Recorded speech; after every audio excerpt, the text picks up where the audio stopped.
Today I will be speaking in Filipino language, in Tagalog language. Para mas malinaw sa kapwa ko mga Pilipino ang tungkol sa tatalakayan ko ngayon. So, unahin ko ang Biblia. So, ano ang nasa loob ng Biblia? Lahat ba ng laman ng Biblia ay dapat sundin? O kaya naman, lahat ba ng nilalaman ng Biblia ay kailangan paniwalaan? O kaya naman, ang lahat ng nasa loob ng Biblia ay perfect? Perfect lahat ng nasa loob ng Biblia? Dito natin malalaman kung gaano talaga kahalaga ang nilalaman ng Biblia, at dito natin malalaman kung lahat ba ng nilalaman ng Biblia ay kailangan ba talagang sundin. Okay. So, babasahin ko sa 2 Timothy chapter 3 verse 16. So, today I will be talking about the truth inside the Bible. So I will be speaking in Tagalog language for now. And then, babasahin ko sa verse 16. Ang lahat ng kasulatan ay kinasihan ng Diyos at kapakipakinabang sa pagtuturo ng katotohanan, sa pagsaway sa kamalian, sa pagtutuwid sa likong gawain, at sa pagsasanay para sa matuwid na pamumuhay. Sa verse 17, upang ang lingkod ng Diyos ay maging ganap at handa sa lahat ng mabubuting gawain. Hallelujah.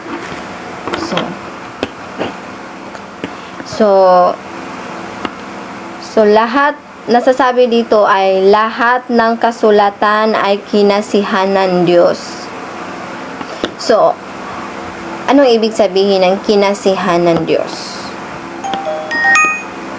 Kapag sinabing kinasihan ng Diyos, or in English, inspired by God, how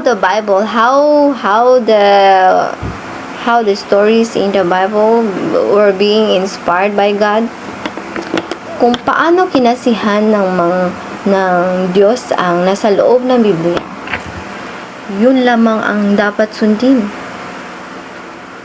So paano malalaman na kinasihan ng Diyos ang mga nagsusulat ng Biblia? How we can say that the writers inside the Bible are being inspired by God? So how we will know? We will know in 2 Peter chapter 1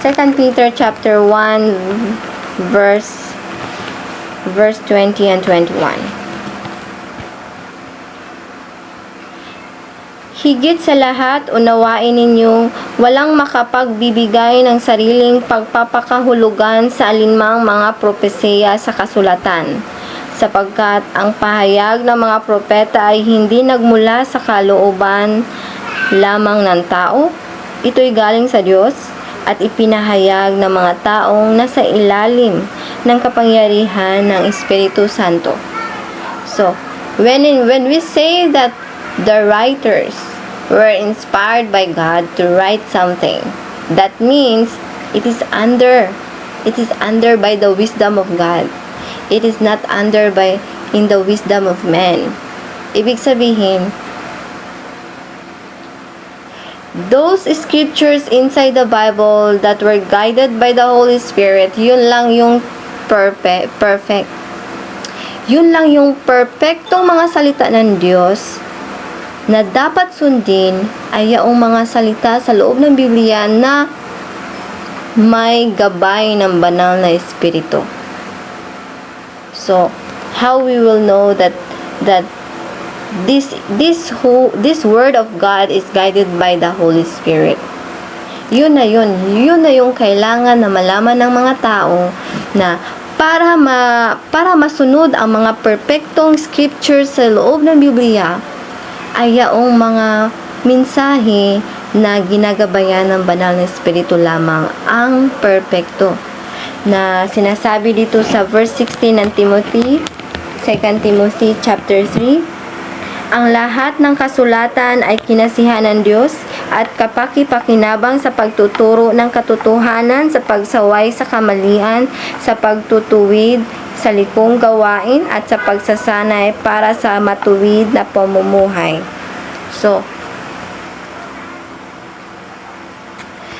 those scriptures that were guided by the Holy Spirit are perfect scriptures, are holy scriptures. There's no scriptures that are unholy. Ibig sabihin, lahat ng nasa loob ng Biblia na mababasa mo, na ito ay kabanal-banal. Kabanal-banal na sundin, kabanal-banal na isabuhay ang salita ng Diyos. Kabanal-banal na paniniwalaan. Okay. So, gusto nyo ng halimbawa? Okay, so halimbawa na kinasihan ba ito ng Diyos? Gusto nyo ng halimbawa na ito ba ay kinasihan ng Diyos? Nasa Acts 5. Acts, Gawa, chapter 5. So, ito ay isang halimbawa na ito ba ay galing sa banal na espiritu ng Diyos? O galing sa sulat ng tao, sa idea ng tao lamang? So, tungkol ito kay Ananias at Sapphira na mag-asawa. Namatay sila dahil hindi sila nagbigay ng parte.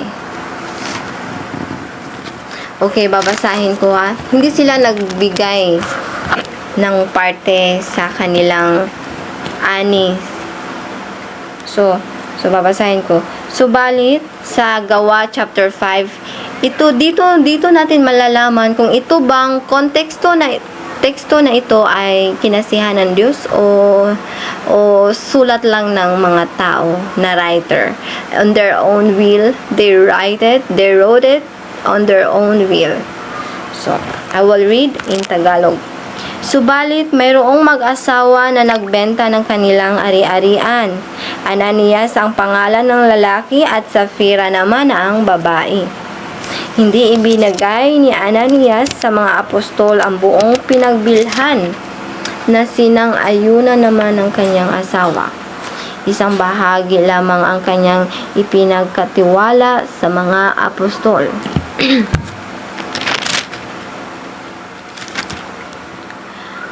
Kaya't sinabi ni Pedro, Ananias, bakit ka nagpadala kay Satanas at nagsinungaling ka sa Espiritu Santo? Bakit mo binawasan ang pinagbilhan mo ng lupa bago mo ipinagbili ang lupa? Hindi ba iyon?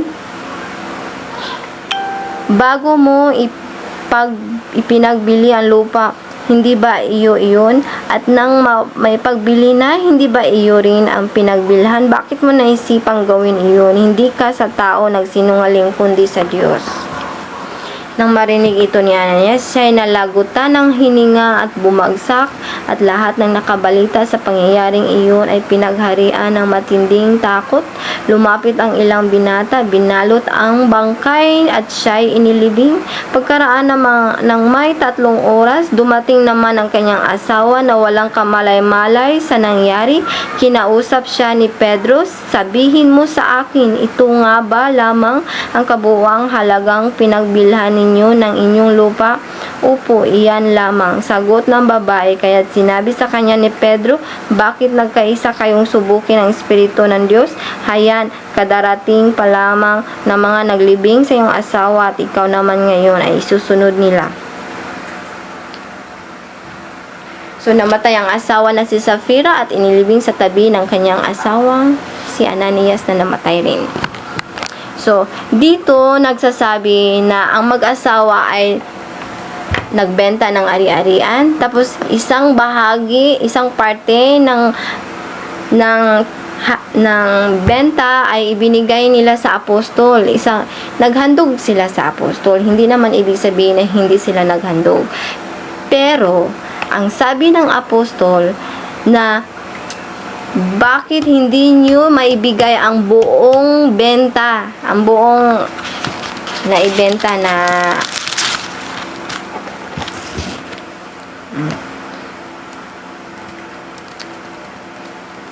so, nang dahil sa hindi ibinigay ni Ananias ang buong pinagbilhan,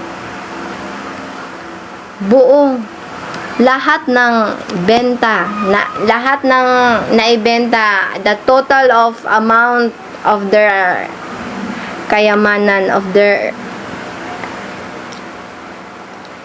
lahat ng benta, kailangan daw ibigay sa mga apostol.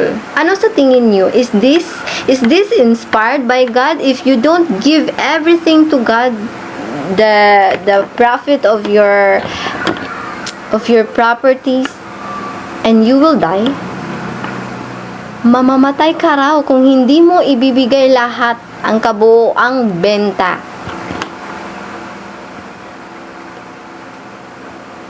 Ano sa tingin nyo? Kinasihan ba ng Diyos ang tungkol sa teksto na ito? Na kailangan ba ito sundin? Kailangan ba ito paniniwalaan? Kailangan ba ito ng mga churches leaders na kailangan ba talaga sundin ito?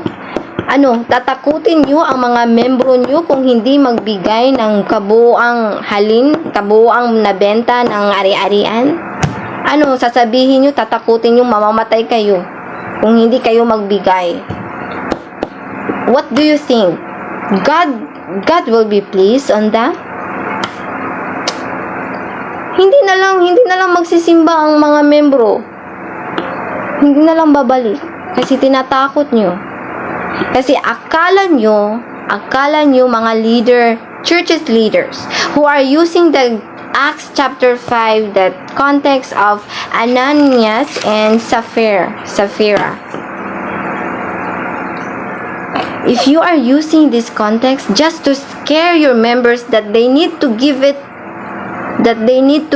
something for the church, and that if they will not give something for the church, if they will not offer everything, the profit of their properties, they will die, you will tell them, oh, you will die because you